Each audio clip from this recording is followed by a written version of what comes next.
In May of 2024, I joined a weekend training exercise with a volunteer search and rescue unit that covers a remote patch of the Willamette National Forest in Oregon. Eager to build hours towards my certification and naively confident after years of casual backpacking, the drill was routine. Teams of 2 sweeping grid sections for simulated lost hikers, planting flagging tape to mark tracks and checking in by radio every 90 minutes. Yet by Saturday afternoon, my partner and I had pushed deeper than the maps suggested into old-growth fir where the canopy thickened until daylight felt underwater and the earth smelled like something ancient exhaling.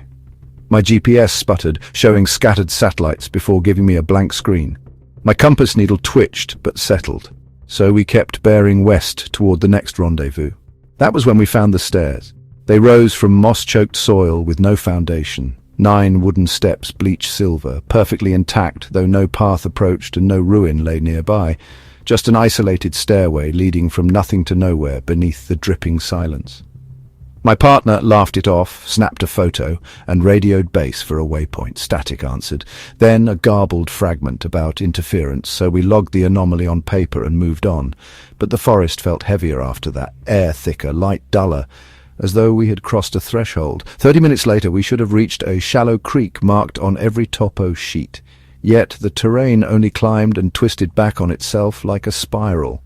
Tree trunks stood closer together, bark slashed by parallel grooves too high for elk, too uniform for lightning, and every so often I glimpsed patches of disturbed needles, tiny barefoot impressions pointing the direction we had come as if something followed in reverse. The radio remained useless, spitting bursts of distant voices that never resolved into words. When I tried my phone, its clock flicked between 1:42 and 3:11 without settling, battery sliding 10% at a time. We finally decided to backtrack to the stairwell, believing at least it was a fixed landmark. But after descending a ridge, we entered a small clearing and found another set of stairs. Identical height, same weathered boards, but these faced the opposite direction, their top steps splintered fresh as though stepped on moments before. My partner cursed under his breath, and in that instant the forest shifted. A windless hush fell. Squirrels that had chattered since dawn went silent, and the distant hum of the drill team vanished. I stepped forward to photograph the new stairwell, yet the screen showed only static, like white worms crawling over glass. When I lowered the camera, the stairs were gone, replaced by a raw depression in the ground, freshly dug, its edges lined with broken boards that looked sawed rather than rotted. The compass spun. We marked a bearing by the slope of sunlight, angled south, and pushed until legs ached. Twilight slid in too quickly, that grey foreboding hour before headlamps emerge, and still no creek, no radio signal, only the oppressive sense of being observed from behind every trunk. We made emergency camp on a narrow bench, set a small fire, though policy discouraged it, and sat back to back listening for movement. The darkness answered with soft footfalls that never entered the firelight. 4 steps, pause, 4 steps again, circling just beyond the glow until dawn. At first light the forest appeared switched, trees leaning differently, ridges misaligned with the map, and 50 feet down slope stood the original stairs, the bleached wood now stained dark as if soaked overnight.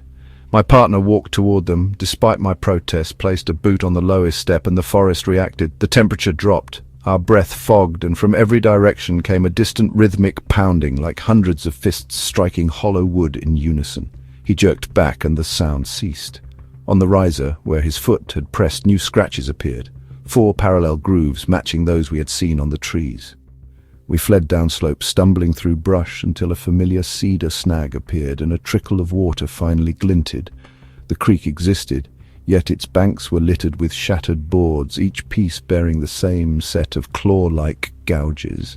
My partner knelt to drink, but recoiled when the water reflected not his face, but a staircase descending beneath the surface, steps vanishing into blacker depths. The pounding returned, this time beneath our boots, a subterranean knocking that followed as we ran upstream.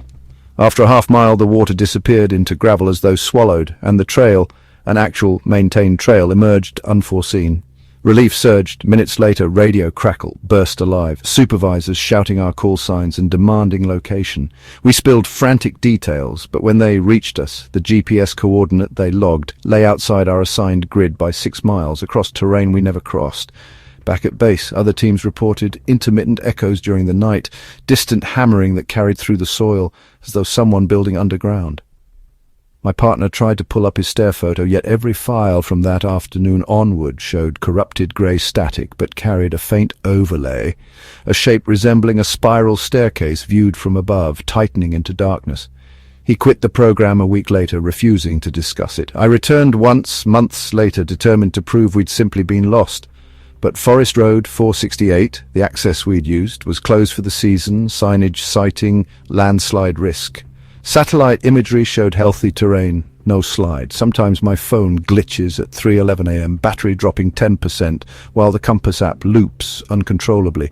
When it happens, I hear faint wood creaking in the walls of my apartment, measured sets of 4 steps advancing to an unseen top, pausing, then descending again, as if something is still climbing to find the place it wants me to follow.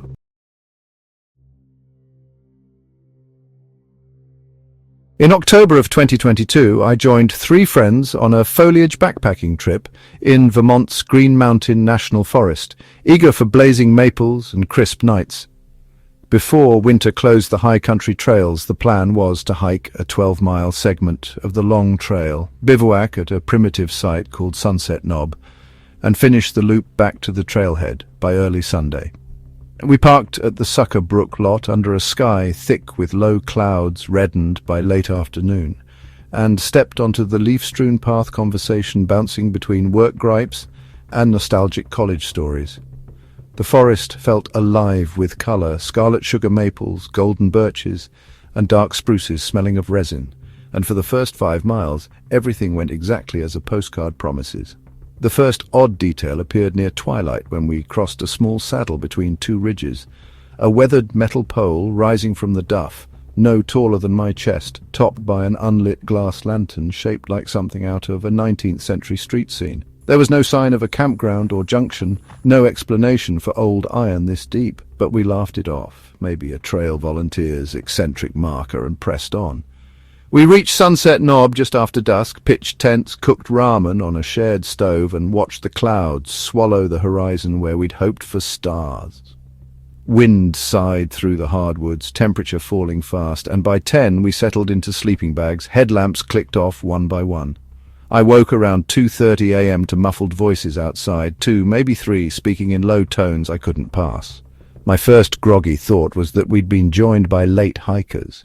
The next instant I noticed a warm amber glow pulsing beyond the nylon wall, as though someone carried a lantern through the trees. I unzipped and stepped out into cold so sharp it burned my lungs. What I saw halted me mid-breath. A line of lanterns, 5 or 6, hung at equal height between the trunks, spaced perhaps 20 feet apart, each glowing softly in the mist. They formed a path heading downslope, deeper into a hollow our topo map, labelled simply as Basin. At the end of the line stood a vague silhouette, stooped as if examining the ground, lantern held low. I whispered to Jake, who'd emerged behind me. Half-asleep curiosity outweighed caution, and within minutes all 4 of us were pulling on boots and gloves, flashlights left behind because the lantern glow seemed enough. We followed the line downhill. Each time we reached a lantern, it dimmed and another lit farther ahead, drawing us onward like moths sharing a single brain. No one spoke above a murmur, the forest's usual nighttime sounds, crickets, drip of condensation, were absent, replaced by a gentle ringing, almost musical, that drifted from the direction we walked. After what I guessed was 20 minutes, the slope levelled into an open glade carpeted with tawny grass. At its centre rose an enormous sugar maple, stripped bare, despite the season, its branches black against the lantern light. Beneath it sat an old stone well, mortar crumbling, mouth sealed by a rotting wooden lid. A final lantern rested atop that lid, brighter than the others, casting jittering shadows that made the trunk appear to writhe. As we gathered around the well, the ringing sound resolved into words none of us could quite grasp, syllables slipping sideways in the mind. Sarah reached toward the lantern, intent on uncovering its source, when the wooden lid shifted an inch inward with a damp groan, as though suction deep below had pulled it. A smell rose, metallic and sweet, instantly cloying.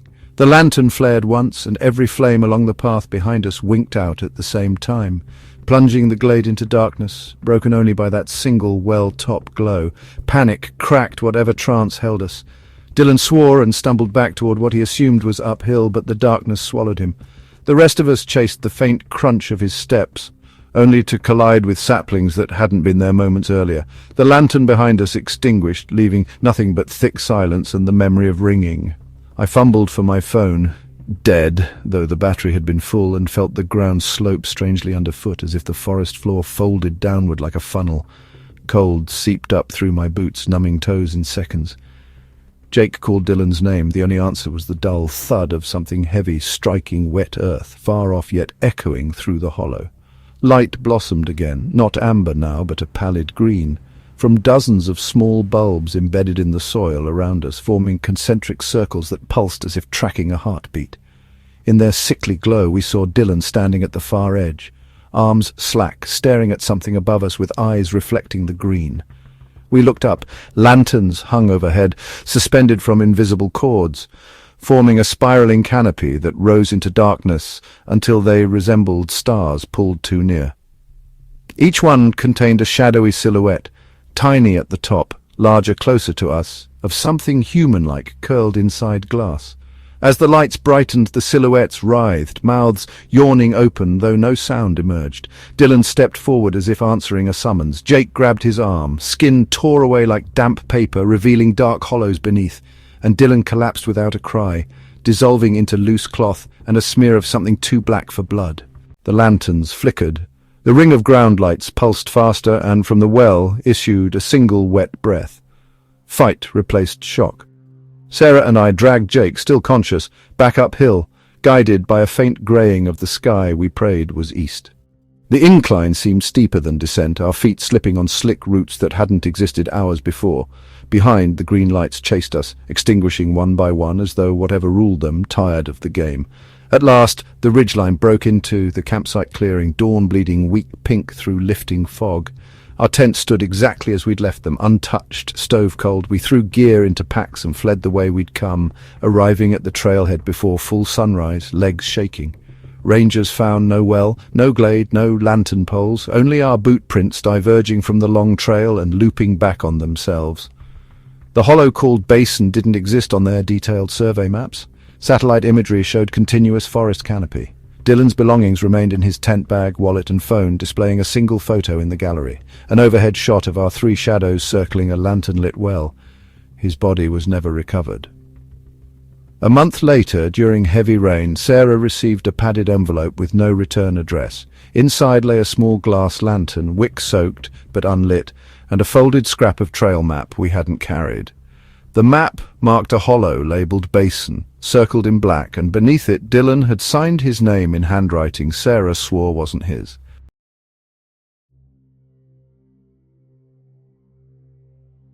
In February of 2023, I accepted a winter field recording contract for a small documentary studio that wanted authentic ambient audio from Florida's Apalachicola National Forest, distant woodpeckers, wind through longleaf pines, and the low chorus of tree frogs that sometimes sing even on chill nights. The pay was generous because work had to be done alone. Extra footsteps or conversation would contaminate the sound beds. I drove down from Tallahassee on a Friday, checked in with the ranger station, and hiked 4 miles along the Fort Gadsden spur to an unofficial campsite near a cluster of ancient cypress. The ranger warned that big storms were rolling in off the Gulf, but said I'd be clear until late Sunday. I only needed one night of pristine recordings, so I set my gear quickly, omnidirectional mic, parabolic dish, digital deck, and waited for dusk when animal calls peak. The first hours were perfect, barred owls barking, wind rushing like breakers through the crowns. Around midnight the frogs quieted all at once, as if switched, and a dead hush settled so total I could hear the hard drive heads spinning in my recorder case. Then came a sound I didn't recognize, a low, hollow hum, not mechanical, more like someone blowing across the mouth of a vast bottle. It rolled through the trunks in slow pulses, 5 seconds on, 10 off, each wave bending the air pressure in my ears. Curious, I scanned the meters, frequencies clustered around 23 hertz, barely audible. I pressed headphones tight, but underneath the hum another texture emerged. Faint words, stretched and reverberant, impossible to pass yet undeniably speech. I noted the time code, intending to analyze later and let the mics run. At 2:11 a.m., a new voice cut clean through the drone, my own, recorded earlier that evening during a test count-in. It played back, distorted, slower, each number elongated into a wet glide. The deck's counter advanced as if recording, not playing, but the waveform showed input from the forest, not the device. Startled, I stopped the take. The hum ceased instantly, leaving only my breath clouding in the cold. I shut everything down, crawled into my bivvy, and drifted into uneasy sleep to the distant rumble of an approaching storm. I woke at dawn to find the recorder still powered despite being switched off. The runtime showed 46 additional minutes captured after I slept. I hit playback. The file was mostly silence until a single thump, a heavy impact, like a felled log, echoed close to the mic. Then my own voice again, whispering, repeating two words I couldn't make out. I felt a stab of unease. I talk in my sleep sometimes, but not in whispers, and the mic was 40 feet from where I bivouacked. So I decided to break camp and head back toward the trailhead ahead of the weather. About 15 minutes in, I noticed these curious markings on the pines. Yeah, like a neat oval section of bark stripped chest high. The sap was still weeping, even though the exposed wood looked aged. Inside each oval, someone had carved a deep vertical slit, and every 10th tree or so had the same wound, perfectly identical. The ranger hadn't mentioned any timber survey here, and the pattern felt deliberate in a way that really prickled my skin. Anyway, 2 miles on, the path forked at a shallow swamp. The left boardwalk, which I had used the previous day, now lay half submerged, broken by something heavier than wind. So I took the right fork, assuming it would rejoin the main trail. As I advanced, the forest grew denser, undergrowth crowding my shins, and the air filled with that same bottle hum, faint but present. I raised the parabolic dish to pinpoint its source. The signal drew me toward a stand of older cypress where the ground rose like an island above the water. In its center sat a massive stump, heartwood hollowed and blackened by past lightning. The hum emanated from that hollow. I inched closer until cold air flowed from the opening, smelling of wet stone. Inside, etched on the inner wall, were dozens of tally marks. Single vertical strokes grouped in sevens, stretching beyond reach into the dark. Fresh sap pooled at their bases, and beneath the scarred wood lay my own name carved clean and new, letters glistening. Shock froze me until a voice drifted from deeper within the stump. A perfect imitation of the ranger who had checked my permit. Weather's coming faster than we thought. You'll want to head out. The words repeated, flattening into the same stretched, moisture-laden murmur I'd heard on the recording. I staggered back, stumbled, and the dish clattered. Instantly the hum surged, branches overhead twisting with a groan. The exposed oval wounds in surrounding pines pulsed, sap bubbling out like dark honey. From each slit, thin strands of resin pulled free, weaving together mid-air, forming sinuous shapes that slithered down the trunks toward me. I ran. The boardwalk behind was impassable, so I veered cross-country, compass needle wavering, though I kept the rising sun on my left. The humming chased me, reverberating through roots underfoot, making the soil quiver. Twice I splashed through knee-deep bog water and emerged with leech-like strands of sap clinging to my pants. They dissolved when touched, leaving bark-colored stains. After an hour of scrambling, I reached familiar trail. Then the forest road, breath raw in my throat. At the car, I dumped gear into the trunk, but the recorder lid refused to latch. Inside, the last file had stopped seconds earlier, runtime exactly the length of my flight, and the waveform ended with a single, sharp spike. I played it back. My voice, calm and clear, said, "Leave the hollow." Behind it, another voice overlapped, identical cadence but deeper, resonating like wind through a pipe. Finishing the sentence and carry it with you. The file corrupted, screen blacked out, recorder dead for good. Back in Tallahassee, I inspected the dish parabola. Its surface had warped inward as if heat-treated. The inside smelled of pine sap and ozone. Specialists at the studio tried rescuing the data card but found only one intact clip, a 5-second ambient tone at 23 Hz. Spectrogram analysis revealed the waveform traced the outline of a tree stump, rings spiraling inward to a hollow core. I keep hearing that faint hum when I'm near dense stands of pine, even inside city parks, as though the forest's breath followed me home and waits for night to speak again in my own borrowed voice.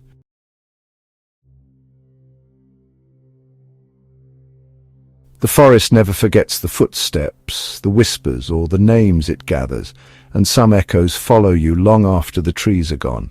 If these stories left you looking over your shoulder, share, subscribe, and hit the bell icon, because the next shadow between the pines might already know you're listening.